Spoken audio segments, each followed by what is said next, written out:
there. They're saying from a solar export guarantee, you don't have to do that. But where we've seen it in heating and heat pumps, and even in solar in days gone by, the additional benefit was that, for instance, in solar, you got the feed-in tariff. Yeah. And you only got the feed-in tariff if you were MCS, if you used an MCS accredited installer who followed the MCS processes and used MCS accredited product. Again, you can only get access to that if you use MCS accredited installer, MCS accredited product.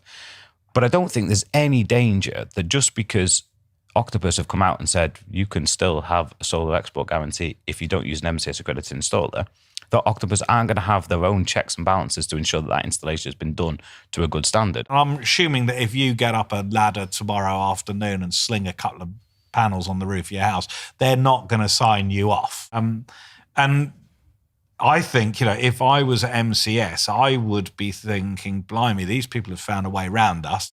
And I would think that they should be thinking, we need to still stay relevant, because if they've done this with solar, guess where they're looking next? Probably the reason why Octopus are doing what we've talked about. They've seen an opportunity to go and put this en masse, and actually a 500 quid cost on every job is pretty brutal, that they could take out, open it up to more customers, be able to streamline the installation process more.